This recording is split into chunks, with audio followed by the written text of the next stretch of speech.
How's it going, everybody? Ian back with another video. Today is just a reading update, what I have been reading.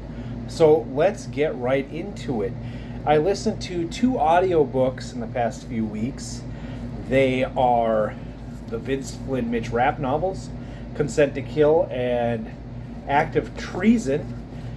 Starting with Consent to Kill. I gave this one 3 stars. Really did enjoy this one. And it left the story off where I really did want to continue with this series again. Pick up the next book, which is why I listened to the next one pretty soon after this. Basically, this one kind of takes off with some plot points that the previous novel had. Mitch Rapp killed somebody close to another character, and that character wanted revenge on Mitch Rapp, the CIA operative. So he puts out an international hit basically on Mitch Rapp.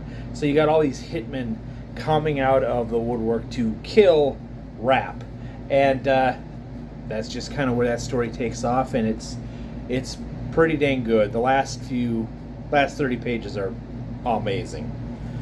So after that, put that up there. After that, Act of Treason.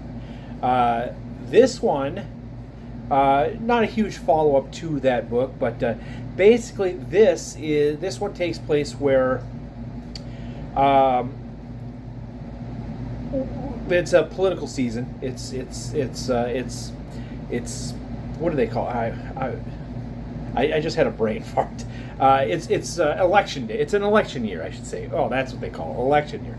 Anyway, you have you have the vice president going against just another senator or something like that, and basically what happens is there is an assassination attempt on the motorcade of one of the candidates, and it's kind of revealed. It's not really like Mitch Rapp is kind of like he's getting to this bottom of this assassination attempt, and it's kind of realizing that this assassination might have been a ploy to get said person elected, and might be an inside job. So he's got to go and unravel that mystery on who did it and why and all that stuff. But I gave this one 2 stars. This wasn't it was a lot of talking in this one. But it's fairly short. It was fairly short. Next up, continuing Ruin by John Gwynne. I read this book like 10 years ago, and I'm falling in love with it all over again. This, in my opinion, is the best John Gwynne book. I really do think that is the best John Gwynne book. Sets up perfectly for Wrath, the final book in The Faithful and the Fallen. So amazing. I'm reading this with Amy and a bunch of others on her Discord, Amy and Harvard Pages. So fantastic. I jumped into Patrick Rothfuss, The Name of the Wind. I'm about 200 pages in, and you know what? I can definitely see why a lot of people love this series. The prose is amazing. It's just the world building is fantastic. But we get to the end of it, it's not finished. So that's gonna sour my my review, I guess. But yeah. And the last book we have, Sledge versus the Labyrinth by Nick Horvath. This basically takes place up in northern Minnesota, where I'm from, so I needed to read it. And basically, you've got this guy. I like this tagline: is you think Reacher, as in Jack Reacher, which I do enjoy those books, but meaner and leaner.